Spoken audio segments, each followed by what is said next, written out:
Hello, good morning. So here we have the review for the test. We're starting off with the graphing parts of our test. This one says y equals log 3x. Well, the first thing that would be very helpful to notice would be the following: is what type of graphs these are. I want you to recognize this one is an exponential. That one is a cubic, and both of those are logs. However, one has been shifted.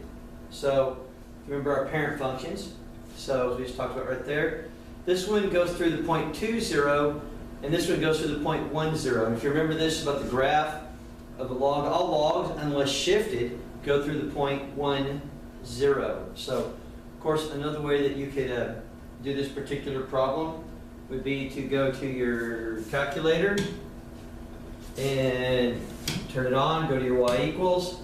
And as I put this in, now I'm going to hit alpha window option 5, because that will allow me to put that base 3 right there, arrow over with an X, and hit graph.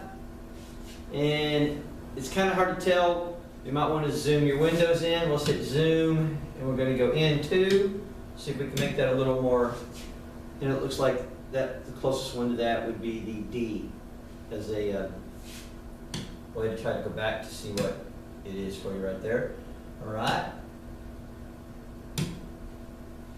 Our next one here, you see how the answer's already. Find the graph of this one here. This time it's the log of x. This time it's just what? Minus over 1. Well, we just kind of talked about this right here. We already know that this is a horizontal line. So instead of moving 1 to the negative, it has to move 1 to the right. So we already said that we know that one is not x, it's over at 3, 0. This one's only moved over 1. It's at the standard form. We're going to add one more, so it's going to be this particular one right here, our choice A. And once again, if you were to go back to the calculator where we were just at, I'm going to come up here and go to my y equals. Maybe I can go to my y equals. I'm going to have to do this way here. And here it's going to go up in here, and I'm going to have to arrow over. So I'm in there and then adding what? Minus 1 and hit graph. Then you will see that it moved over just a little bit. And once again, it might go back to zoom. Up. Back to my graph. And hit zoom. Option 2. There we go. So as you can see, it's moved over just a little bit. And the best answer, this didn't really zoom in. Zoom into, oh, 1, 2. There, enter. Forgot to hit enter. Forget to hit enter so you can see it's moved over. And it has moved over. If you look, it goes through 2. And if you're not sure, you can hit second table. And you can see that it does at 2. It does go through the point 0 like this one does right here. So those are some things that can help you remember that. So I'll tell you what, let's put this back down here. Let's go to our next problem here. We're just going to leave it up like this format right here because we're going to end up graphing anyway. And as you can see here, if you want to factor this, the factors are 4 and 1, 2 and 2. Right? What we would do next is, because that's a plus sign here, we would add here, which makes 5 and 4. And the two middle ones add up to make the 2. So I know this would factor. Now I called it an n minus 2 because it's not really an x, but I could replace those n's with x squares. And you can see here I have x minus 2 squared, which factors to x minus square root of 2, x plus square root of 2, but we have it not once, but what? Twice. Which indicates to me that this is a quadratic with 4, and it's going to what I call bounce. Hence, that's what these numbers right here are: -2 and negative square root of 2 and positive square root of 2, possible answers. This was a cubic that is shifted over 2. Here's one that is shifted down 1. And here's one that's just x to the 4th, a little bit flatter, a little bit wider is what that particular graph is. Also, what would be very helpful here is, once again, to go back to your graph, go to your y equals. Let's clear that out, and let's just type in our what?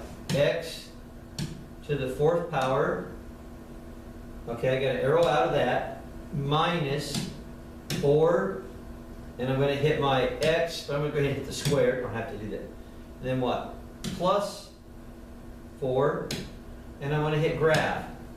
And even though I'm in the zoom mode, I can see that it's definitely not A, B, or D. Let's go ahead and go zoom standard. And we'll see that you can see that it's definitely graph C. The calculator will be very helpful here, but we should be able to figure that out without the calculator. All right. This one here is graphic transition of the exponential function. Well, first off, I'll tell you what, let's kind of look at our picture here nice and. First off, I know D is not an exponential function, and this is one with a horizontal layer. Instead of going right, like a plus, you would think it's actually got to go left. I want to say this here, A and B are decaying ones, so the only one it possibly could be would be letter C. It does go through the point, and when it's 0, when x is 0, that's 1, and 4 to the first power would be the point 0.04. I know it's the answer C. It's going to be correct, but once again, we can come up here to our calculator. It's really nice. Go to my y equals. Let's clear that one out that we just did. This time we're going to do 4. And we'll go up here. And we'll do our x plus 1 and hit our graph. And you're going to see that it looks the most like that one right there, choice C. Choice C. Okay. All right, let's go back here to our next problem, as we can see. All right, so this one here, find the graph of the equation. This is an absolute value graph. So this is an inside like parentheses, so it's a horizontal shift, not to the left like you would think, because it's a minus, but to the right, because they're horizontal liars, they're inside liars. So we know this here. That's why this red dot has appeared here. Notice the red dot means 4 to the right. The absolute value graph does make the, first off, I know it can't be letter B because it's not the absolute value graphs kind of make these like we call V shapes. Also, I know C is going down, and the only choice it can be is letter D. And if you want to see how to graph this in the calculator, what you would do is this. As you come here to your y equals, let's clear this one out. Hit your math button. I want to arrow over to NUM and do option 1, absolute value. And here I would just type in x minus 4, and I'm going to hit graph. And you can see it looks the most like D also. So the calculators make this really almost impossible to miss. All right, so let's clear this one right here. All right, let's go back to, and I believe that is the last one in this particular section. The graphing method would be very helpful to you.